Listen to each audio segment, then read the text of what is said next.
Sejam muito mais do que bem-vindos à Rádio 9.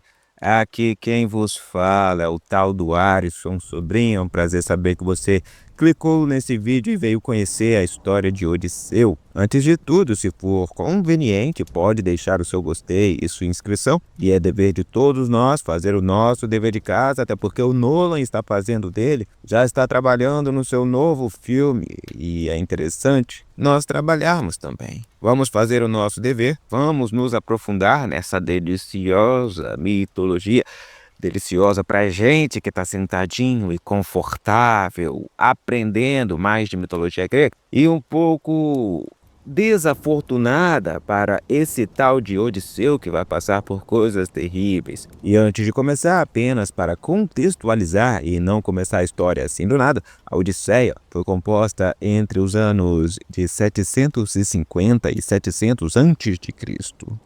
Estamos falando de uma obra com quase 3.000 anos, criada muito antes de Roma se tornar um império, antes de Platão nascer e séculos antes do surgimento do cristianismo. Meus amigos, o Nolan não pega roteiro fraco nunca. A Odisseia, assim como a Ilíada, é atribuída ao poeta grego Homero, mas é bom dizer que a figura de Homero é cercada de mistério. Alguns acreditam que ele foi um poeta cego da região da Jônia, na costa da atual Turquia. Teria vivido entre os séculos 9 e 8 a.C., ou que talvez nem tenha existido como um indivíduo, mas sim como um nome coletivo para vários bardos que recitavam essas histórias oralmente. A tradição oral era fundamental. Durante séculos, esses poemas foram cantados por aeudos, poetas cantores, em festas e cerimônias antes de serem escritos em forma definitiva. Era tradicionalmente considerada a continuação da Ilíada, outra grande obra atribuída a Homero. Ambas fazem parte do que chamamos de ciclo épico da Grécia Antiga, que gira em torno da Guerra de Troia e suas consequências. A Ilíada se passa no último ano da Guerra de Troia, uma guerra que durou 10 anos. A Odisseia começa em Mediares, ou seja, no meio da história. Odisseu já está há 10 anos vagando pelo mar. Agora sim eu acho que dá pra gente começar. Se prepara, vai ser uma grande aventura. Se acomode, vamos que vamos. A Odisseia começa no meio da história. Odisseu já está há 10 anos vagando pelo mar, tentando retornar para sua casa em Ítaca, após o fim da Guerra de Troia. E o poema começa quando ele está preso na ilha da ninfa Calipso. Mas antes de apresentar Odisseu diretamente, o poema nos coloca no Monte Olimpo, onde os deuses estão reunidos. Zeus, movido pelas palavras de Atena, envia a Hermes, o mensageiro dos deuses, para ordenar que Calipso liberte Odisseu. Enquanto isso, em Ítaca, a situação é caótica. Penélope é assediada por diversos pretendentes, acreditando que Odisseu estava morto. Desejam tomar sua mãe em casamento e herdar sua fortuna. Eles consomem os recursos da casa, desrespeitam a hospitalidade e zombam da ausência de liderança. É foda isso daí. Atena então assume a forma de mentor, um velho amigo de Odisseu, e visita Telêmaco, encorajando-o a buscar notícias do pai, iniciando uma jornada que servirá como rito de passagem para o jovem príncipe, levando-o à maturidade e ao reconhecimento do legado de papai. Enquanto os deuses conspiram a favor de Odisseu, a narrativa muda o foco para o seu filho Telêmaco. O jovem, agora em idade de assumir responsabilidades, sente-se impotente diante do caos instaurado em Ítaca pelos pretendentes de sua mãe. Penélope, por sua vez, tenta resistir à pressão com astúcia, adiando sua escolha com a famosa artimanha do tear. Durante o dia, ela tece um sudário para Laertes, pai de Odisseu, e à noite desfaz o que fez, mantendo a promessa de que escolherá um novo marido apenas quando a obra estiver concluída. Inspirado pelas palavras e presenças da deusa Atena, disfarçada como mentor, Telêmaco resolve embarcar numa viagem em busca de informações sobre seu pai. A sua jornada, conhecida como telemaquia, é mais do que uma busca por notícias.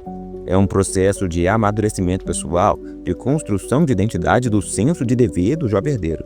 A vida do homem, né? A primeira parada de Telêmaco é em Pilos, onde ele visita Nestor, velho guerreiro e sábio conselheiro da Guerra de Troia. Nestor, embora não tenha notícias recentes de Odisseu, conta como foi o retorno difícil para muitos dos heróis, revelando que Agamenon, famoso Agamenon, foi assassinado ao voltar para casa e que Menelau sobreviveu após longas provações. Nestor envia seu filho Pisístrato para acompanhar Telêmaco até Esparta, onde vive o rei Menelau. Em Esparta, Telêmaco é recebido com grande hospitalidade por Menelau e sua esposa Helena. Sim, a mesma Helena que foi o pivô da Guerra de Troia. Lá, o jovem ouve relatos sobre as aventuras de Odisseu, incluindo uma história impressionante em que o herói disfarça-se de mendigo dentro de Troia. Antes do episódio do cavalo de madeira, Meleneu compartilha ainda mais as informações que obteve do deus marinho Proteu, o velho do mar, que revelou que Odisseu está vivo, preso na ilha de Calipso. Essa revelação renova as esperanças de Telêmaco, mas, ao mesmo tempo, aumenta o perigo, pois os pretendentes de Ítaca descobrem que o jovem deixou a ilha, temendo seu retorno e a possível retomada do trono por direito. Armam uma emboscada para assassiná-lo no caminho de volta. Enquanto Telêmaco segue sua jornada em busca de respostas, os deuses do Olimpo também se movem. No Monte Olimpo, ocorre um importante conselho divino convocado por Zeus. E ali, os deuses discutem o destino de Odisseu, que há 7 anos está preso na ilha da ninfa Calipso, contra sua vontade, claro. A deusa, apaixonada por ele, oferece imortalidade e juventude eterna para que fique ao seu lado. Mas Odisseu, apesar de todo o conforto e da beleza da ninfa, anseia desesperadamente por retornar à sua terra natal, Ítaca, e rever sua esposa Penélope. Então, Zeus se sensibiliza, ordena que o deus mensageiro Hermes, famoso Hermes, vai até a ilha de Calipso e exija que ela liberte Odisseu. Relutante, mas obedecendo ao decreto divino, Calipso ajuda o herói a construir uma jangada com seus próprios braços. Depois de anos sendo mantido cativo, Odisseu finalmente toma, com suas próprias mãos, o controle do seu destino. Claro que os deuses dão uma ajudinha bem gostosa na vida dele, né? E aí é justamente quando ele resolve fazer as coisas com a própria mão que o mar está extremamente revolto. Logo após sair, Poseidon, deus dos mares e inimigo pessoal de Odisseu desde a Guerra de Troia, vê a embarcação e decide castigá-lo mais uma vez. Poseidon convoca uma tempestade furiosa, despedaça a jangadinha do jogador, tadinho, e lança Odisseu nas águas enfurecidas. E é uma batalha desesperadora entre o homem e a natureza. É aqui que entra em cena a deusa Leucótia, que aparece sob a forma de uma ave e entrega ao herói um véu mágico para ajudá-lo a flutuar e sobreviver ao naufrágio. Com muito esforço, banhado em sal e exausto, Odisseu chega à praia de uma terra desconhecida, o reino dos Feácios, um povo conhecido por sua hospitalidade e sua relação próxima com os deuses. Encharcado, coberto apenas por algas e exausto, ele desmaia na praia. No dia seguinte, a princesa Naúsica, filha do rei Alcino e da rainha Arete, sai com suas reservas para lavar roupa no rio. Enquanto brincam e lavam as roupas, as servas da princesa começam a cantar e sorrir. Ai, que coisa linda! Despertando Odisseu do seu sono profundo. E aí o herói, cheio de sal e sem roupas, se ergue das folhagens e assusta as donzelas, que fogem apavoradas. E a única que permanece é a tal da Naúsica, porque ela é curiosa e corajosa, né? Ou só curiosa também, vamos, vai. Odisseu, com sua eloquência e astúcia, que já é sua característica, não se revela como um rei ou guerreiro inteligente, mas como um náufrago necessitado. Ele suplica ajuda, elogia a beleza da princesa e pede roupas e abrigo. E encantada com a sabedoria e a nobreza do estranho, Nausicaa ordena que suas servas lhe tragam vestes limpas e o guiem até a cidade. Ela, porém, avisa, para evitar escândalos e suspeitas. Odisseu deve seguir sozinho até o palácio e procurar diretamente a rainha Arete, que tem grande influência sobre o rei Alcino. Mesmo sendo quem ele precisa manter cautela, porque o seu objetivo mais crucial é voltar para casa. Se ele saísse falando quem ele era, qualquer coisa desnecessária podia acabar estragando seu plano. Seriam eles que o auxiliariam. Mas é claro que antes disso, ele vai ter que provar o seu valor mais uma vez diante desse povo. Depois dessa ajuda que a princesinha, gente boa e curiosa, Naúsica, lhe oferece, Odisseu segue até o palácio do rei Alcino e da rainha Arete, no coração da cidade dos Feácios. Ao invés de se apresentar de forma imponente, você sabe quem eu sou? Você sabe com quem está falando? É claro que ele vai chegar de uma forma mais humilde. Então ele segue o conselho de Naúsica, dirigindo-se diretamente à rainha, ajoelha, pedindo a misericórdia. E aí logo a atitude deixou todo mundo boquiaberto. Arete, sábia e influente, percebe que Odisseu veste roupa que pertence ao seu povo e logo começa a questionar. Com sua habilidade narrativa, aquela oratória muito bem articulada, Odisseu responde de forma cuidadosa, evitando revelar sua identidade logo de cara, mas contando o suficiente para gerar empatia pelas pessoas e curiosidade, certo? Aí o rei acaba o acolhendo como hóspede, promete que ele será bem tratado e que, caso se prove digno, receberá um navio e uma tripulação para retornar a Ítaca. Que é isso? Tá ótimo! Bom, se naquele momento nosso querido protagonista estava desbaratinado, castelo, triste, que não ia voltar para casa, aquela promessa do rei, que não foi uma promessa, né? Mas uma espécie de garantia, fez ele ficar forte novamente, esperançoso. Na noite seguinte, um grande banquete é realizado em honra ao misterioso estrangeiro. Como era costume entre os gregos, a música e os relatos épicos são parte essencial das festividades. Um bardo chamado Demódoco, não tem um nome bonito aqui, Demódoco, chega inspirado pelos deuses, começa a cantar sobre os feitos heróicos da guerra de Troia, incluindo a astúcia de Odisseu e o ardil do cavalo de Troia. Isso aqui é que pega. Mas esse bardo que está cantando, inspirado pelos deuses, contando essa vitória maravilhosa, acabou se tornando um momento extremamente emocionante para Odisseu, que pela primeira vez em sua longa jornada ouve a própria história sendo contada por outro. Dominado pela saudade e pelo peso de suas experiências, ele não consegue conter as lágrimas. O rei Alcino percebe a comoção do hóspede, desconfiado de que ele não é um homem comum. Exige saber sua verdadeira identidade, de onde ele vem. Então, nesse ponto, onde Odisseu é espreitado sem mais como esconder sua história, ele podia continuar mentindo facilmente, mas ele não conseguiu esconder mais. Finalmente revela quem ele é. Eu sou o rei de Ítaca, o homem que vagou pelos mares durante anos após a queda de Troia. Assim, a partir desse momento, Odisseu se torna não apenas um viajante, mas o narrador de sua própria saga, preparando o terreno para um dos trechos mais icônicos da Odisseia, o relato de suas incríveis aventuras até aquele momento. Até eu tô gostando da história, gente. Vem comigo, não perde o ritmo não. O relato de Odisseu. A jornada começa. Agora reconhecido como o lendário rei de Ítaca, Odisseu é convencido pelo rei a contar sua longa e sofrida jornada, pois é quando o próprio herói assume a posição de narrador, relatando suas aventuras desde que partiu de Troia. Odisseu começa a sua história explicando que após a vitória na guerra, ele e seus companheiros zarparam de volta para casa, mas o destino logo os desviou do caminho. Os primeiros desafios que enfrentaram foram os ciclones, um povo guerreiro que eles atacaram e saquearam, mas que acabaram revidando com força. Após uma batalha intensa, Odisseu e seus homens conseguiram escapar, mas perderam vários companheiros na luta. Quando finalmente voltaram ao mar, enfrentaram tempestades violentas enviadas por Zeus, que os arrastam para terras desconhecidas.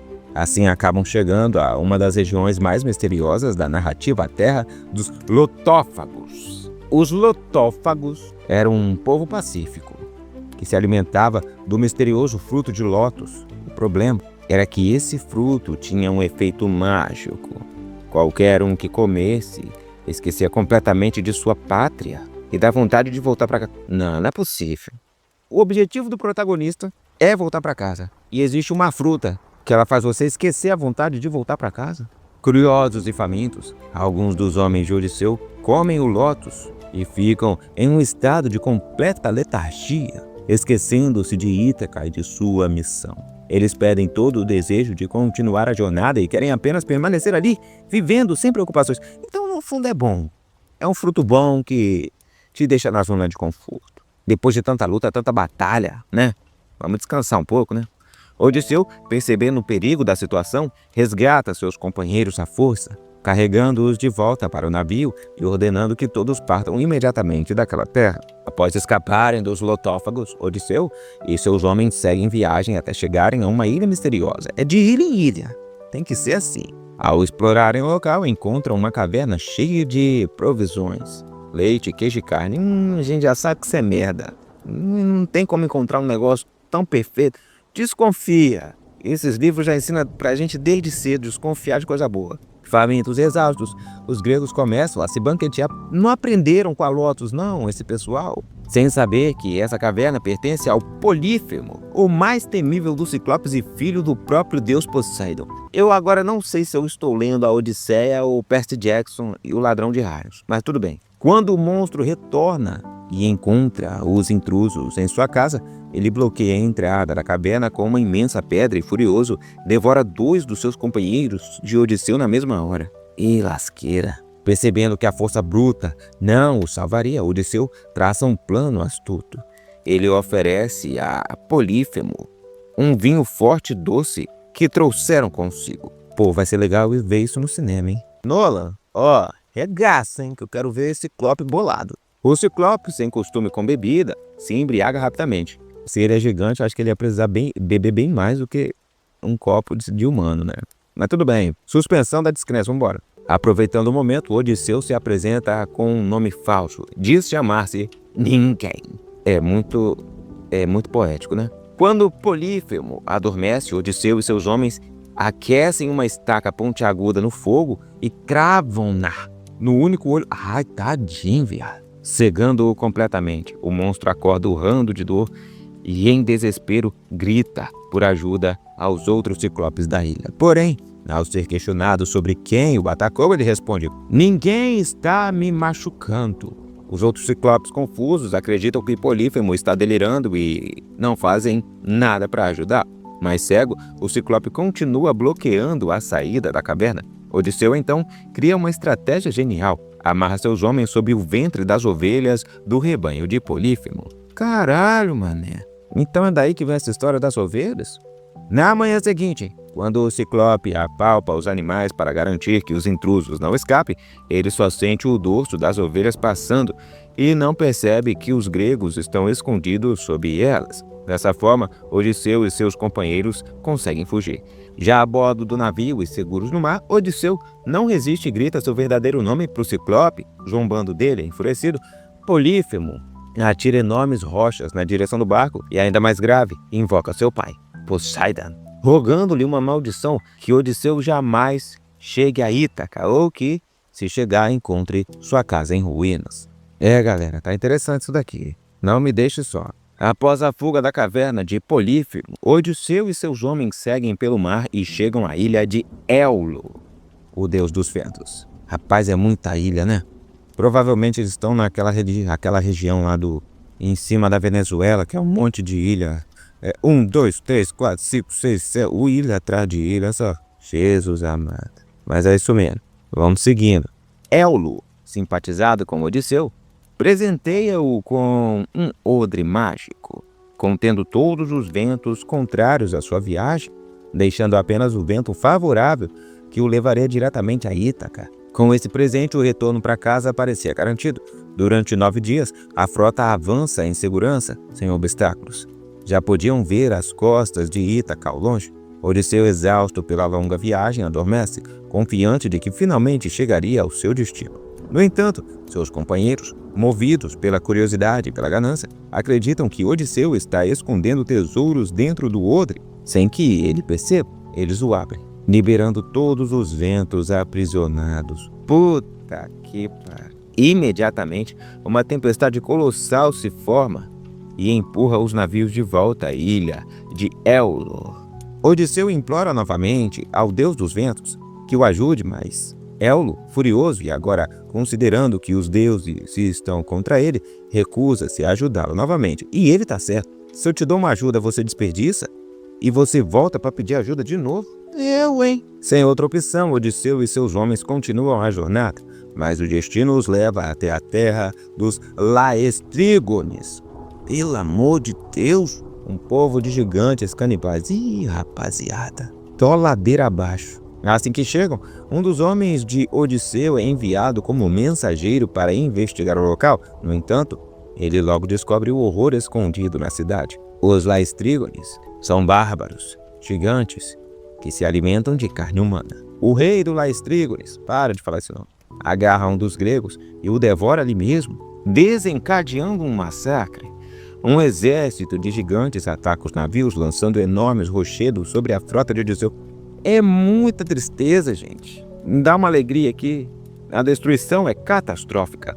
11 dos 12 navios são destruídos e a maioria dos companheiros de Odisseu é massacrada. Somente o navio de Odisseu escapa, com os poucos sobreviventes a bordo. Com esse evento, a viagem se torna ainda mais sombria. Odisseu, que já havia perdido muitos homens para o Polífemo, agora vê sua frota reduzida a um único navio. Ainda assim, ele não desiste e segue em frente. Após escaparem do massacre de Laestrígones, Odisseu e os poucos sobreviventes chegam exaustos à ilha de Circe, ou Circe. Cara, Odisseu tem que parar de parar, gente. Pega esse barco e vai embora. Para de ficar parando. Cada ilha é uma desgraça nova. Uma misteriosa feiticeira conhecida por seus poderes mágicos e sua beleza encantadora. A princípio, a ilha parece pacífica e fértil, com florestas exuberantes e uma atmosfera serena. Mas Odisseu sabe que deve ser cauteloso. Para explorar o local, ele divide sua tripulação em 2 grupos, um liderado por ele e outro pelo guerreiro Euríloco. O grupo de Euríloco encontra um magnífico palácio dentro da floresta. Lá dentro, Circe os recebe com um banquete farto e vinho abundante. Deve ser Circe, né? Eu falo Circe. Encantados pela hospitalidade da feiticeira, os homens comem e bebem sem perceber o perigo que os cerca, assim que terminam a refeição. Circe revela sua verdadeira natureza e transforma os marinheiros em porcos com um simples toque de sua varinha. Ah, não! Os animais que agora vagueiam pelo salão do palácio ainda mantêm a consciência humana, mas estão presos nos corpos de suínos incapazes de reagir. Rapaz, quero ver como é que isso aqui vai ficar no filme. Euríloco, que ficou do lado de fora, percebe o perigo e foge para avisar Odisseu. Ele chega ao navio apavorado, contando que seus companheiros desapareceram. Odisseu, determinado a resgatá-los, parte sozinho para enfrentar Circe. No caminho, ele encontra Hermes, o mensageiro dos deuses, que lhe entrega uma erva mágica chamada Mori. Eu acho curioso também como os deuses, eles nunca entram de frente, eles nunca peitam o problema em si, eles só te dão um objeto que faz alguma coisa. O antídoto contra os feitiços da feiticeira, protegido pela erva. Odisseu entra no palácio e aceita o banquete de Circe, porém, quando ela tenta transformá-lo em animal, o feitiço falha miseravelmente. Circe, surpresa e temerosa, percebe que está diante de um homem especial e cede. Com sua espada em punho, Odisseu exige que ela liberte seus companheiros e jure que não tentará mais enfeitiçá-lo. Porra, era só não parar. Odisseu, por que você não ficou no barco indo embora, Odisseu? Pega escorbuto, que é melhor ficar passando por essas merda mesmo. Circe desfaz a magia e os marinheiros recuperam suas formas humanas. Ainda que abalados pela experiência, a feiticeira, fascinada pela coragem de Odisseu, oferece-lhe hospitalidade e acaba se tornando sua mãe. Ela só era difícil. Odisseu ainda conseguiu dar uma extravasada. Tá explicado aí, tá vendo? É só ficou de mulher, pô, isso aí. Transforma seus amigos em porco, mas depois te oferece um chá. Eu acho que é só uma questão de... E os amigos lá. Tomara que ela tenha umas amigas pra dar pros caras lá, né? Ele e seus homens passam um ano inteiro na ilha, desfrutando da vida luxuosa do palácio de Circe aí, ó. Que vida boa. Então, retiro o que eu disse. Odisseu, foi bom você ter parado, tá? Pra descansar um pouco. Só que um ano é muito, né? Então, seu objetivo você não é lá essas coisas se tanto que você quer não, né? Até que a tripulação começa a lembrar-se de Ítaca e implorar que sigam viagem. Ou seja, não foi nem Odisseu que sugeriu, foi a galera dele. Odisseu, parceiro. Porra, logo você, Didi. Circe, então, decide ajudá-los. Mas antes, lhe dá um aviso crucial. Para chegar a Ítaca, vocês precisarão descer ao mundo dos mortos e consultar o espírito do adivinho Tiresias. Só ele poderá revelar o que os deuses planejam para o seu destino. Mania feia de querer saber destino também, hein? Porra, se fosse isso... Se bem que tem muita gente que gosta de cartomante, né? Porra, para com esse negócio de querer saber destino, velho. Segue sua vida. Mas querendo ou não, Odisseu ficou apreensivo com a revelação da namoradinha dele. E a sua jornada não vai ser somente pelo mar, vai ser também pelo submundo. Puta merda, o negócio tá ficando bom. O filme, eu vou falar pra você, o filme vai ficar foda, hein? Tadinho, tem que ser diretor brabo pra fazer um filme desse. E só pedrada de elenco, hein? Só elenco de respeito. Vamos lá, a descida ao submundo. Pô, é foda que é uma odisseia mesmo. Odisseia já tem essa característica de nome de coisa grande, né? Mas é por causa do nome do cara, né? Que é Odisseu. É como se fosse um Ariceia. A história de Ares. Pô, mas tá do caralho. Vamos lá. Após um ano na ilha de Circe, Odisseu finalmente decide partir. Antes de deixá-lo ir, a feiticeira lhe dá instruções para uma missão sombria e perigosa. Viajar até o submundo e consultar o espírito do adivinho Tiresias.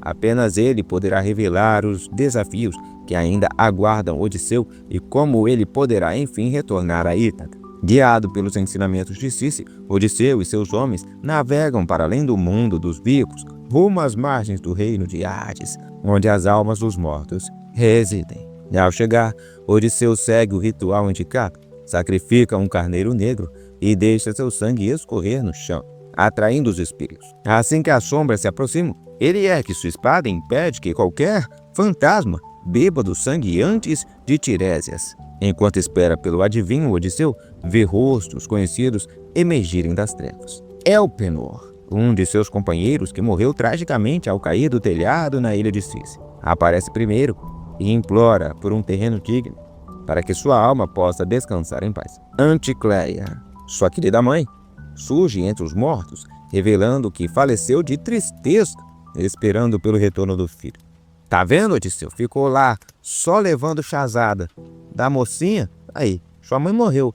Eu não dormia nunca mais com a consciência dessa aí. Odisseu tenta abraçá-la, mas seus braços passam através da sombra dela. Diversos heróis e figuras lendárias aparecem, contando histórias de sofrimento e saudade. Então finalmente surge Tiresias, o grande profeta cego de Tebas. Ele bebe do sangue sacrificial e revela as verdades que ele tanto busca.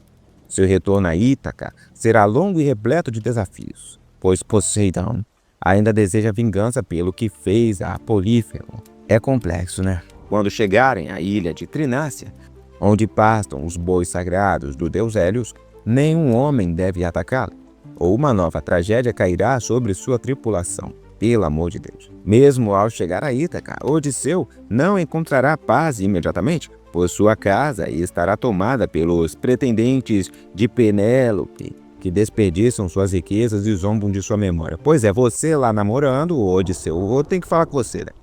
E o pessoal querendo sua mulher lá, como é que você... Oh, pelo amor de Deus, Odisseu. Deixa eu ver quem vai ser o Odisseu no filme aqui. Ah, é o Matt Damon que vai ser o Odisseu, né? Seu sem vergonha. Tiresias também faz uma profecia final, enigmática e perturbadora. Depois de retomar sua casa, Odisseu deverá partir novamente com um remo nos ombros, até encontrar um povo que jamais viu o mar e que desconhece a existência dos deuses marinhos. Apenas quando alguém perguntar se ele está carregando uma pá, Odisseu poderá fincar o remo no chão e oferecer um sacrifício a Poseidon.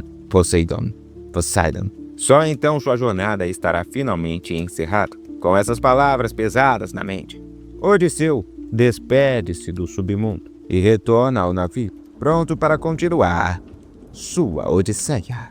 Após sua jornada ao mundo dos mortos e as revelações proféticas de Tiresias, Odisseu e seus homens deixam o Hades com um novo senso de urgência e propósito. Eles sabiam que os deuses ainda tinham muitas provações reservadas e que o caminho até Ítaca estava longe de terminar. As travessias do submundo marcaram profundamente a alma dos marinheiros. Jamais esqueceriam os olhos vazios dos mortos, as vozes sussurrantes do além e os rostos de entes queridos que deixaram para trás. No convés, o vento começa a soprar com vigor, e a embarcação, como que abençoada pelos deuses momentaneamente, corta o mar com velocidade renovada. Odisseu, no entanto, permanece vigilante. Ele não se ilude com calmarias passageiras. Os avisos de Tiresias ecoavam em sua mente como marteladas. Evite as vacas do sol, fuja da tentação das sereias e prepare-se para perder tudo. Isso aí é o Tiresias falando aí, gostou? Então, logo nós já sabemos que o próximo encontro do Odisseu será com as sereias. E enquanto ele navega pelas águas perigosas do Mediterrâneo, Circe, antes de deixá-los partir, havia alertado Odisseu sobre uma provação irresistível: o canto das sereias, criaturas de beleza mística e vozes hipnóticas. Elas atraíam marinheiros para uma morte certa. Ninguém jamais ouvira o canto e sobrevivera para contar a história. Mas Odisseu, movido por uma sede insaciável de conhecimento e um espírito indomável, queria ouvir. Ele ordena que seus homens tampem os ouvidos com cera de abelha, como Circe havia instruído. Assim mesmo, Odisseu manda que o amarrem com cordas firmes ao mastro da embarcação, e por mais que implore, ninguém deveria soltá-lo. À medida que se aproximam, o céu parece se abrir em um azul anormalmente vibrante, e as águas tornam-se limpas como cristal. Então, elas aparecem, as sereias, sentadas sobre rochas salpicadas de espumas do mar. Suas vozes cortam o ar como melodia divina. Vem, Odisseu, herói de mil faces, sabemos de tua jornada, teus peitos e tuas dores. Encosta teu barco, descansa. Aqui encontrarás tudo que teu coração deseja. Odisseu grita, desesperado para se soltar. Seus olhos se arregalam, lágrimas correm e seu corpo se contorce em um misto de êxtase e tormento. Mas seus homens, leais e determinados, remam com força dobrada, ignorando os gritos lancinantes do capitão. Quando finalmente se afastam das vozes, um silêncio pesado toma o navio.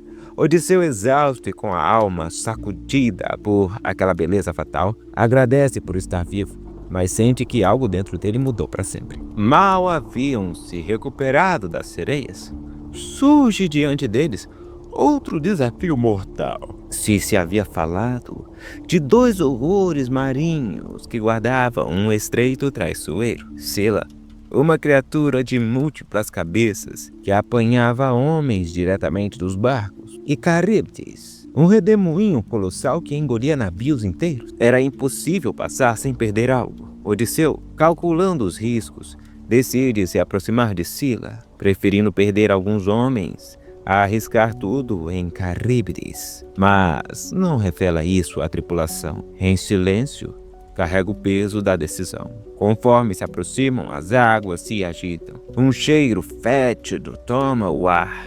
De repente, de uma caverna escondida nas falésias, emergem 6 cabeças famintas. Num piscar de olhos, 6 marinheiros são arrancados da embarcação, gritando, implorando, sendo devorados sem piedade. Que isso? Odisseu grita com dor, mas continua firme no leme. Seu coração sangra por cada um daqueles homens. Mas ele sabia.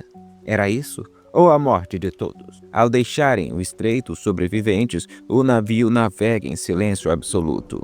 A alegria da vitória não existe. Só o luto e a sombra do que ainda está por vir. Por que é tão difícil voltar para casa, Senhor? Odisseu e seus homens, exaustos e abalados após os horrores enfrentados, Escila e Caríbdis seguem viagem. As perdas são sentidas em cada canto da embarcação. A coragem começa a rarear e a esperança parece cada vez mais um luxo distante. No horizonte surge uma nova ilha, calma, ensolarada, acolhedora, mas Odisseu reconhece imediatamente o lugar, a ilha de Trinácria, terra sagrada onde pastam os bois do deus Hélio, o sol em pessoa. Ele lembra bem do aviso de Tiresias: não toqueis no gado sagrado do sol, ou sofrerás a fúria dos céus. Rapaz, Tiresias falou tudo isso que eu nem vi, mas pelo menos a gente está descobrindo que ele foi falando isso naquela hora que ele apareceu, né? Odisseu reforça esse alerta aos homens, exortando-os a não cederem à fome ou à tentação. E então ordena que todos jurem solenemente que não farão nada de bom. Sacanagem. Que não tocarão em um só animal. Mas os deuses têm seus próprios planos. Meus amigos. Logo após o desembarque, uma tempestade inesperada cai sobre a ilha, impelida pelos ventos de Zeus. Os dias passam. Depois semanas, os mantimentos acabam. Os homens pescam, caçam pequenos animais, comem raízes e frutas, mas nada parece suficiente. A fome é um inimigo silencioso e cruel, que mina a razão e transforma promessas em pó. Odisseu, inquieto, se afasta do grupo e sobe uma colina para orar aos deuses, cansado e faminto. Adormece no topo, e nesse intervalo, o destino é selado. Euríloco, o mesmo que outrora alertara sobre Circe, toma frente. Em meio à desesperança, convence-os demais a abaterem os bois do sol. É melhor morrer de forma gloriosa do que definhar como covardes, ele diz. Tomados pelo desespero, os marinheiros matam alguns dos bois sagrados e preparam um banquete. O cheiro de carne assada se espalha pela ilha, como um insulto direto aos céus. Impressionante como esses guerreiros de Odisseu também só faz cagada. Odisseu acorda e desce correndo, mas é tarde demais. Quando chega, os homens já estão comendo. Ele não precisa de explicações. Seu rosto mergulha em silêncio, olhos fixos do fogo que consome os rastros da desgraça. Ele sabe, o castigo virá. Hélio do alto dos céus vê o sacrilégio e se enfurece. Dirige-se a Zeus e exige a justiça. Hélio é o próprio sol, mas quem é o mais pica é Zeus, que é o deus dos céus. Impressionante. Se não puneres esses mortais insolentes, trarei a luz para o submundo e abandonarei o céu para sempre. Exclama o deus do sol. Zeus, o portador dos trovões, acena com pesar. Ele sabia que os mortais já haviam sido testados até os limites, mas uma promessa feita aos deuses não pode ser quebrada sem consequências. Assim, quando os ventos finalmente cessaram e o mar se acalma, os homens partem da ilha. O navio desliza suavemente por águas traiçoeiras, até que de repente um trovão estronda no céu. A tempestade colérica irrompe do nada. Raios incendeiam um mastro. As ondas se erguem como muralhas de água. A embarcação se despedaça, lançando homens ao mar como folhas ao vento. Odisseu vê, um a um, seus companheiros desaparecerem nas profundezas salgadas. Grita seus nomes, mas só o eco responde. Em pouco tempo, ele está só, agarrado aos destroços. A alma dilacerada, o herói se vê novamente à mercê do oceano, solitário, exausto e carregando nas costas o peso de tantas perdas. Os deuses não o deixam morrer. Ainda não. Ainda há mais provações. E assim, depois de dias à deriva, Odisseu é arrastado pelas correntes até uma ilha misteriosa, escondida das rotas comuns. Um recanto perdido no tempo e no espaço, a ilha de Calipso. Quando o mar finalmente decide poupar Odisseu, ele não oferece paz. Apenas silêncio. O herói é arrastado, quase morto, pelas ondas que o lançam numa praia de areias finas e alvas, onde a vegetação exuberante parece dançar ao sabor do vento. Era a ilha de Ogígia, lar de Calipso, a ninfa imortal. Seu corpo estava fraco, os músculos mal respondiam, mas mesmo naquela fragilidade, Odisseu ainda era um símbolo de resistência. Calipso o encontra desacordado. os lábios entreabertos pelo sal e sol. E ali, pela primeira vez desde que partira de Troia, Odisseu é acolhido, não com armas, desafios ou promessas de dor, mas com cuidado. A doutora lá que transformou os amigos dele em porco também o acolheu com cuidado, hein? Odisseu também não vale nada. A gente tem que considerar isso aí. Calipso leva para sua caverna um paraíso escondido. Lá dentro, a natureza e o divino se fundem. Vinhas pendem do teto. Flores de cores impossíveis brotam do chão. A água fresca jorra de fontes de mármore. E pássaros cantam como se entendessem o sofrimento humano. A ninfa cuida de Odisseu com devoção. Alimenta-o, o veste, oferece abrigo e, por fim, oferece a si mesma. Ai, pai, para! Encantada pela coragem e beleza do herói, Calipso faz o que nenhum outro deus ou mortal ousara fazer. Oferece-lhe a eternidade. Isso aí não é muito bom, não. Um lugar para viver em paz, juventude eterna, uma existência sem guerras, sem perdas, sem a dor da mortalidade. Mas Odisseu, mesmo tentado, recusa. A cada amanhecer, enquanto Calipso dorme, Odisseu caminha pela beira do mar. Para espairecer, seus olhos se perdem na imensidão azul. Ele sonha com Ítaca, com sua esposa Penélope, seu filho Telêmaco e a vida que deixou para trás. 7 anos se passam. 7 longos anos de cativeiro dourado. Calipso ama Odisseu e Odisseu, embora respeite sua beleza e gentileza, ama Ítaca acima de tudo. Seu coração, sua alma, sua identidade estão enraizados naquela terra distante. Calipso tenta convencê-lo. Por que escolher sofrer? O que escolher sofrimento? Incerteza e velhice, quando podes ter um amor eterno e pleno aqui comigo? Mas Odisseu responde com um olhar firme. Eu sou um homem, e os homens não foram feitos para se esconderem da dor. Meu lugar é onde minha história começou, e onde ela deve terminar. Enquanto isso, os deuses do Olimpo assistem. Atena, protetora de Odisseu, insiste com Zeus que seu herói já sofreu demais. É hora de deixá-lo seguir seu caminho. Os Zeus também, né? Eu acho que eles fazem dos humanos o entretenimento deles, né? Um grande Big Brother, né? Zeus, após reflexão, acorda. Hermes, o mensageiro dos deuses, desce dos céus com suas sandalinhas aladas e visita Calipso. Foi daqui que nós partimos lá no começo e agora tudo foi explicado e esclarecido. Ele carrega uma ordem clara. Libertar Odisseu, porque eles querem assistir o restante da série e Calipso está empacando a próxima temporada. A ninfa, tomada por dor e ressentimento, talvez ela era muito solitária e quando o colega caiu lá ela ficou muito feliz. Protesta. Os deuses podem se deitar com mortais sem serem punidos, mas quando uma deusa ama um homem, logo é forçada a deixá-lo. Toma. Ainda assim, ela obedece. Só falou verdades. Na praia, Calipso fornece a Odisseu madeira para que ele construa seu próprio barco. Ela o ajuda a preparar mantimentos e lhe dá um último conselho. Cuida-te, herói de 1000 rostos, pois os mares ainda não terminaram contigo. Herói de 1000 rostos? Isso aí tem a ver com da jornada do herói? Acho que tem ligação. Eu sou obrigado a pesquisar. Eu já ouvi falar disso aqui, peraí. Olha aí, Joseph Campbell, em 1949, quando escreveu o livro O Herói de 1000 Faces, puxou exatamente daí essa querida frase, vivendo e aprendendo, vamos que vamos. Voltando à história, eles se despedem com um beijo silencioso. Como é que é um beijo silencioso? Se não tiver estalinho, beijo, parece que você nem beijou. Se for de língua, não, de língua faz barulho também, não é possível. E então Odisseu parte, sozinho, mais uma vez. Ele corta as águas em busca do que perdeu. A brisa empurra seu pequeno barco como se o próprio destino estivesse ansioso para levá-lo ao próximo capítulo de sua jornada. E nós também. Mas os céus ainda guardam provações. Deus seja louvado.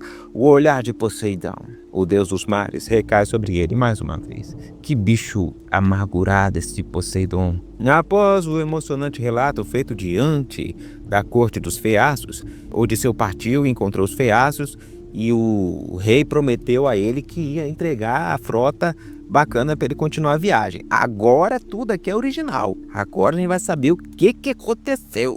Odisseu finalmente recebe o que tanto desejava. Eu acho interessante também que tem muito filme que é assim, né? Que começa com a pessoa, sei lá, toda cagada, toda ferrada. Aí ela meio que lembra, ou vai contar pra alguém. Um filme que é assim é Ninfomaníaca, né? Esse filme aí tem essa estrutura. Você encontra ela toda cagada, toda fedendo, e aí depois ela conta tudo que aconteceu. E aí, pô, trocentos filmes são assim, né? E vem Odisseu com essa originalidade. Top! Odisseu não, perdão, é Homero. O Odisseu finalmente recebe o que tanto desejava, uma passagem segura de volta à sua terra. Em segredo, enquanto a noite ainda cobria o céu como um véu espesso, os nobres feácios embarcaram o herói adormecido em um de seus navios velozes, com seus presentes preciosos cuidadosamente armazenados. Era recompensa por sua coragem, por sua dor e por sua longa peregrinação. Quando os primeiros raios do sol tocaram as ondas do mar, o navio chegou às costas de Ítaca. Ainda em sono profundo, Odisseu foi deixado na praia, deitado sobre uma manta rica, envolto pelos tesouros dados pelos feácios. Eles partiram silenciosamente, sem alardes, retornando para sua terra, alheios ao fato de que aquele ato desrespeitaria a fúria de Poseidon. Enfim, que ainda nutria ressentimento contra o herói. Ao despertar, Odisseu se vê em um solo familiar, mas que a princípio não reconhece. A deusa Atena, sua eterna protetora, disfarçada mais uma vez, aparece diante dele, admirando sua astúcia. Com palavras enigmáticas e um sorriso sutil, ela revela que ele está de fato em Ítaca, sua tão sonhada pátria. Finalmente, meu Deus, certo que ainda tem mais merda aí. Contudo, sua casa já não era como antes. Odisseu descobre que sua ausência prolongada provocou uma disputa feroz por seu trono e por sua esposa. Tava todo mundo querendo a sua esposa, Odisseu. Jesus Cristo. Mais de uma centena de pretendentes instalaram-se em seu palácio. Olha o tanto, Odisseu. E você lá com a ninfa, Deus. Jesus. Consumindo suas riquezas e pressionando Penélope, sua fiel esposa, a escolher um novo marido. Pelo menos eles estavam respeitando a escolha dela, né? Jesus. É então que Atena, com sua sabedoria, também, né, a Anne Hathaway, né, quem não quer, Deus, credo, inclusive. É então que Atena, com sua sabedoria divina, trama o próximo passo. Ela transforma Odisseu em um velho mendigo, de novo, mas ele já não tinha feito isso lá na Guerra de Troia, de virar mendigo, curvado, com roupas rasgadas e rosto coberto por rugas. Um disfarce necessário, pois qualquer passo em falso agora poderia custar sua vida. Sua jornada havia sido longa, mas o retorno não seria triunfante. Ainda haveria provações. Não no mar, mas em sua própria terra. E o filho dele partiu procurando ele, né? Misericórdia. Tom Holland tá perdidinho por aí. Jesus. Atena o instrui a procurar Eumeu. Caralho, esse nome é foda. Eumeu. O fiel porco pastor. Homem simples, mas leal. É na humilde cabana de Eumeu que Odisseu se abriga. Ainda disfarçado, o velho servo, sem saber quem ele realmente era, o acolhe com respeito e hospitalidade. A lealdade daquele homem toca profundamente Odisseu, mostrando que mesmo após tantos anos, alguns corações ainda permanecem fiéis ao seu verdadeiro rei. Enquanto isso, Atena parte para Esparta, onde está Telêmaco. Vai buscar o garoto, o filho de Odisseu, pronto para trazê-lo de volta, para que pai e filho possam finalmente reunir-se juntos e enfrentarem os usurpadores. Enquanto Odisseu, disfarçado de velho mendigo, repousava na humilde cabana de Eumeu, o destino já movia suas peças com precisão divina. Em Esparta, Telêmaco, o jovem herdeiro de Ítaca, que havia partido em busca de notícias de papai, recebe a visita da sua atual namorada, que a gente nunca sabe quanto tempo dura esses namoro de famoso, né? Atena, em tom firme, ela o adverte. É hora de voltar. Sua mãe Penélope está cada vez mais cercada pelos pretendentes e sua casa, à beira do colapso. Telêmaco parte imediatamente. Ele não sabia que naquela mesma terra que tanto ansiava rever, seu pai já havia retornado em segredo. O navio corta as ondas e o jovem sente no peito o peso da responsabilidade, mas também uma centelha de esperança. Algo lhe diz que grandes mudanças o aguardam em casa. E ao chegar em Ítaca, Telêmaco, seguindo os conselhos de Atena, evita o palácio e dirige-se direto à casa do porco pastor Eumeu. Ele é recebido com emoção. O encontro entre o jovem príncipe e o servo fiel é caloroso, com abraços sinceros e lágrimas de saudade. Odisseu observa à distância, ainda oculto sob a aparência de um velho andrajoso. Mas então Atena aparece novamente, invisível aos olhos mortais. Ela chama Odisseu à parte e, com um gesto, desfaz seu disfarce. A juventude retorna ao seu rosto, os olhos brilham com vigor e a estatura real volta ao seu corpo. Odisseu, agora com sua verdadeira aparência, retorna à cabana. O momento que se segue é um dos mais emocionantes de toda a epopeia. Odisseu se revela a Telêmaco. No início, o jovem duvida. Como poderia aquele homem ser o pai que ele mal conheceu? Mas, aos poucos, os olhos de Telêmaco se enchem de lágrimas. A verdade se impõe como um trovão no silêncio. E então, pai e filho se abraçam. Pá!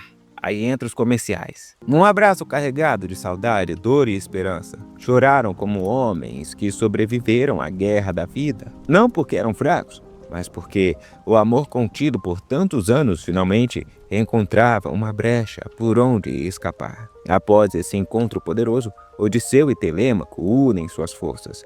O plano para recuperar o trono começa a ser arquitetado com cautela e inteligência. Odisseu explica ao seu filho que o retorno precisa ser feito em segredo, pois os pretendentes são muitos e violentos. Seria necessário observar, infiltrar-se e, no momento certo, agir com precisão. Enquanto isso, no palácio, Penélope Charmosa segue firme.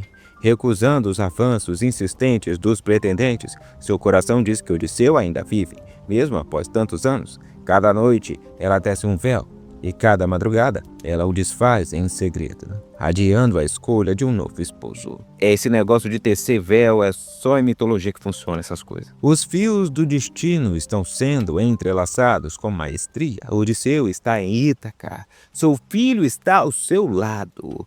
E o momento da vingança, da justiça e da retomada de tudo que foi perdido está cada vez mais próximo. Aleluia! Após o emocionante reencontro com Telêmaco, o clima muda. Pai e filho agora compartilham um segredo e um propósito: recuperar o trono de Ítaca. E o primeiro passo é a infiltração silenciosa.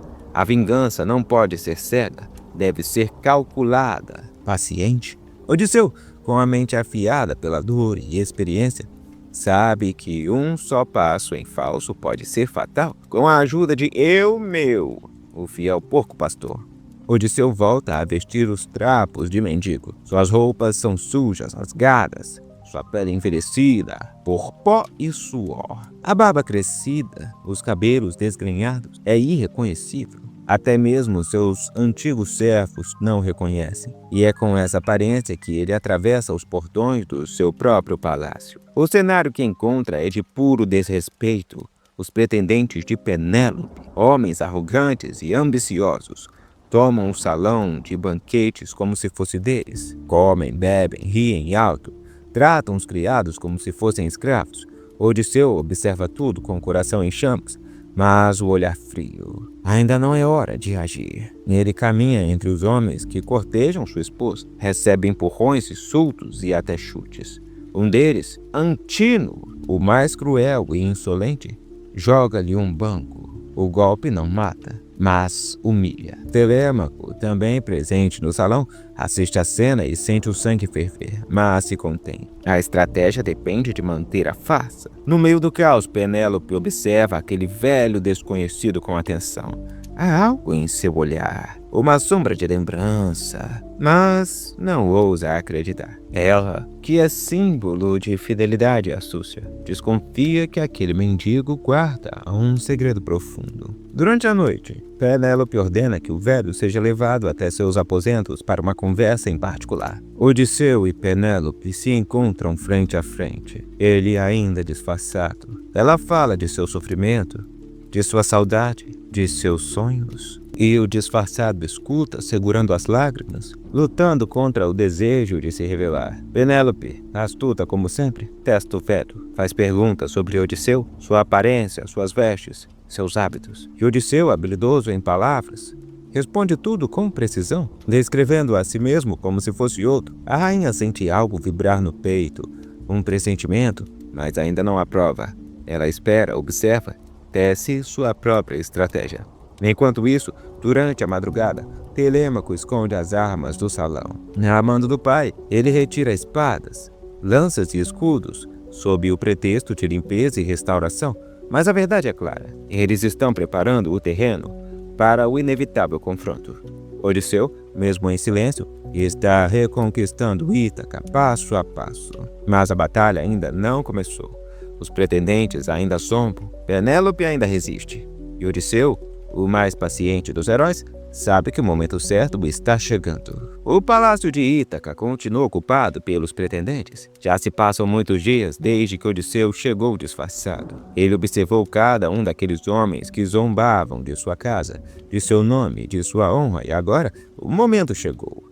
O destino prepara seu golpe mais certeiro. Penélope, charmosa, cansada de adiar o inevitável, toma uma decisão. Anuncia diante dos pretendentes que está disposta a se casar novamente, mas apenas com aquele que conseguir vencer um desafio impossível. Retesar o grande arco de Odisseu e disparar uma flecha através de 12 machados enfileirados. Este arco não é comum. Foi presente de Odisseu ainda na juventude, feito por mãos experientes. E sua força exige não apenas músculos, mas domínio e técnica. Nenhum homem Ítaca, nem mesmo entre os mais fortes, jamais conseguiu curvá-lo, além de um certo ponto. Os pretendentes riem, se entreolham confiantes, acreditando que será fácil, mas à medida que um por um falha na tentativa de armar o arco, o riso vai se transformando em tensão. Antino, Eurímaco, Antínomo, todos lutam, todos tentam e falham. Suas mãos escorrem, seus braços tremem. O arco de Odisseu não se submete a ninguém. Então, no meio da sala surge o velho mendigo, aquele que vem sendo ignorado, insultado e humilhado há dias. Ele pede a chance de tentar. Os pretendentes se enfurecem com o pedido, zombam, dizem que é uma ofensa, mas Penélope permite, afinal, ele é apenas um velho que mal poderia ameaçá-los. Então, é daí que vem aquela ideia de botar o cara velho para malhar no meio dos bombadões? De botar o faxineiro para dar um mortal para trás no meio de multidões? Telêmaco, com um olhar cúmplice, ajuda o pai. Entrega o arco em suas mãos. O salão silencia. E então acontece com uma calma sobrenatural. Odisseu curva o arco como quem retorna ao próprio corpo. Ele respira fundo, testa a tensão da corda, ajeita a flecha. Nenhum esforço aparente. O velho parece rejuvenescido num instante. A flecha parte. Rápida, certeira, atravessa todos os 12 machados. O salão explode em murmúrios, espantos e quietação. Mas o silêncio falta rapidamente porque Odisseu se ergue, joga fora os trapos e revela-se. Sou Odisseu, rei de Ítaca. Voltei à minha casa e a justiça será feita. Em um só instante o rei retornou. O herói revelou-se e os usurpadores entenderam que o fim chegou. Odisseu gira o arco em suas mãos. Agora não há mais fingimento, nem compaixão. É hora de vingança. O silêncio ainda paira no salão após a flecha de Odisseu atravessar os 12 machados. Os pretendentes estão atônitos. Alguns riem nervosamente, pensando ser uma brincadeira. Outros se entreolham, tentando entender o que acaba de acontecer. Mas antes que possam reagir, Odisseu se ergue em sua verdadeira forma. Não mais o velho mendigo, mas o rei de Ítaca, o herói da Guerra de Troia. Com olhos ardendo em fúria contida, ele proclama sua identidade diante de todos. Telêmaco se posiciona ao seu lado. 2 guardas leais, Eumeu e Filético, o vaqueiro, trancam as portas do salão. Retiram as armas que antes adornavam as paredes. Nenhum dos pretendentes poderá escapar. Nenhum poderá se defender. Odisseu, então, ergue seu arco pela segunda vez. Mas agora, não mais para um torneio, agora ele atira para matar. A primeira flecha atravessa o pescoço de Antino, o sem vergonha, o mais arrogante dos pretendentes. Ele nem sequer teve tempo de se levantar do banquete. A taça ainda está em suas mãos quando seu corpo, tomba no chão. E o sangue mancha a mesa farta que ele roubava da casa de Odisseu como uma cena de Game of Thrones. O caos se instala, os pretendentes gritam, tentam correr, tropeçam em seus próprios banquinhos. Eurímaco implora por piedade oferecendo ouro e riqueza. Mas Odisseu responde com a frieza de alguém que sofreu demais para hesitar agora. Vocês devoram minha caça, seduziram minha esposa, desprezaram meus servos, ameaçaram meu filho. A morte é o mínimo que merecem. A batalha então se torna selvagem. Telêmaco, jovem mas corajoso, empunha espada e lança, defendendo o pai ao seu lado. Os dois combatem juntos como se sempre tivessem lutado lado a lado. Os golpes são precisos, a raiva é justa, é como se os deuses os guiassem. O sangue corre pelo chão do salão. As colunas brancas agora estão marcadas por manchas vermelhas. Os gritos dos pretendentes se misturam aos brados de guerra de Odisseu, que avança como um leão em sua própria casa, reivindicando tudo o que lhe foi tirado. Meu. E Filétio também lutam, segurando os homens que tentam escapar. Aqueles que foram covardes na glória agora mostram o mesmo medo diante da morte. Um por um, os pretendentes caem. Quando o último corpo tomba no chão frio do palácio, o silêncio retorna. Um silêncio profundo, como o fim de uma tempestade. Odisseu respira ofegante, suas mãos ainda seguram o arco manchado de sangue. Ele observa os corpos espalhados e por um instante não há triunfo em seu olhar, apenas o peso de tudo que perdeu, de tudo que teve de fazer. É então que as servas traidoras são chamadas. Telêmaco ordena que limpem o sangue e depois recebem o destino que sua traição lhes reservou. Justiça foi feita e Ítaca agora está livre. Mas a alma de Odisseu ainda não descansou. Resta um último passo, reconquistar o coração de Penélope charmosa. O salão está em silêncio, os corpos foram removidos, o sangue lavado. A casa que antes ecoava com vozes insolentes e festas forçadas agora repousa na calma, mas há uma tensão no ar. Penélope está ali, parada diante de um homem que todos dizem ser seu marido. Telêmaco, os servos, até os deuses parecem saber, mas ela não se entrega aos primeiros impulsos. Foram 20 anos de ausência, 20 anos de dor, 20 anos sendo enganada, traída por notícias falsas, falsas esperanças, impostores. Ela precisava ter certeza. Ela observa o homem à sua frente, um guerreiro cansado, sujo, as marcas do tempo cravadas em seu rosto, mas seus olhos, há algo nos olhos. Odisseu também a observa. Ele esperou tanto por esse momento, mas sabe que Penélope não é qualquer uma. Ela é rainha, ela é forte, astuta, sábia, assim como seu marido. E ele entende que ela precisa de mais que palavras. Ela precisa de provas que só ele pode dar. Penélope então faz algo incomum. Vira-se para uma serva e diz: "Tragam nossa cama e preparem um leito para o forasteiro." Odisseu congela. Seus olhos se estreitam, seu coração dispara, e ele responde: "O quê? A nossa cama? Como pode movê-la? Ninguém poderia. Eu mesmo a construí ao redor de uma oliveira viva. Modelei e cravei no chão da câmara nupcial. Aquela árvore é o coração da casa. Nossa cama está presa a ela." Penélope desaba. Ela chora. Pela primeira vez em anos, ela corre até ele, abraça-o com força e agora sim acredita. Aquele é o seu Odisseu.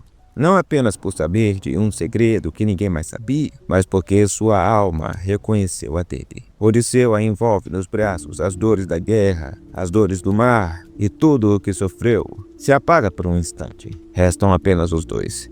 E ali, depois de tanto tempo, Ítaca está completa de novo. A noite cai e o casal finalmente dorme junto em sua cama, aquela que ele construiu em suas próprias mãos. Um símbolo de amor que resistiu ao tempo, à guerra e até à morte. Mas a jornada ainda não terminou por completo. Há um último passo. Após a noite intensa e emocional em que Odisseu e Penélope finalmente se reconhecem e se entregam ao reencontro, a aurora traz uma nova luz para o palácio de Ítaca. Mas ainda não há descanso. A violência do dia anterior ainda ecoa nas muralhas.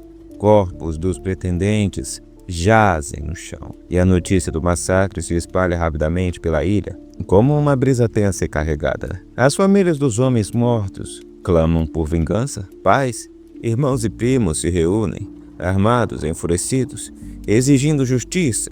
Para muitos, os pretendentes não eram apenas usurpadores, mas também filhos e maridos. Um novo confronto parece inevitável. Enquanto isso, Odisseu se reúne com Laertes, seu pai envelhecido que vive afastado do palácio desde que o filho partiu. O reencontro é comovente. Laertes mal acredita ao ver Odisseu diante de si, mas a emoção não lhe permite duvidar. Pai e filho se abraçam como se pudessem parar o tempo.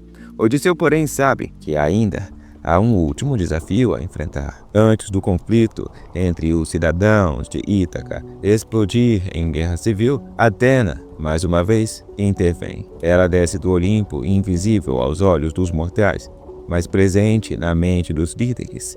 E é através de sua sabedoria que surge uma proposta, um tratado de paz.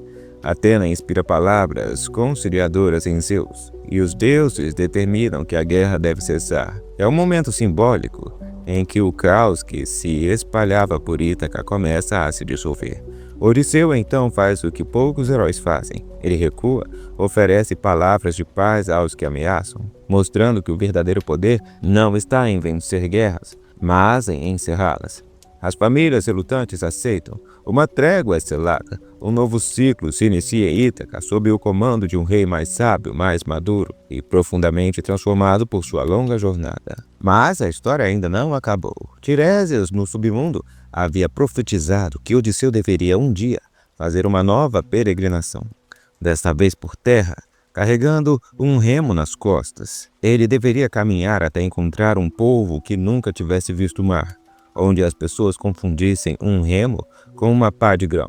Lá, quando alguém fizesse essa confusão, Odisseu deveria fincar o remo no chão e oferecer um sacrifício a Poseidon: um carneiro, um touro e um javali. Odisseu cumpre esse destino. Em silêncio e longe de sua terra natal, ele segue a profecia, caminha por terras distantes, ouvindo os dialetos diferentes, observando os olhares curiosos sobre aquele homem que carrega um pedaço de mar nos ombros. Quando finalmente alguém o questiona sobre aquela pá estranha, Odisseu sorri. Ele finca o remo no solo e oferece seu sacrifício, reconciliando-se com o deus dos mares, Poseidon, cujo rancor o perseguiu por tantos anos. Odisseu retorna a Ítaca mais uma vez, não como o guerreiro que partiu, nem como o náufrago que chegou, mas como o homem completo que aprendeu a ser rei, esposo, pai e peregrino da própria alma. Ele reina por muitos anos, ao lado de Penélope e Telêmaco, guiando seu povo com sabedoria.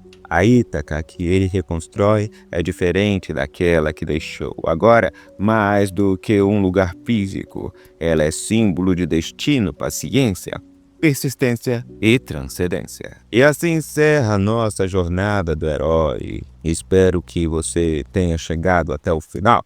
Agora podemos assistir o filme em paz. Um grande abraço, você está na Rádio 9. Até logo.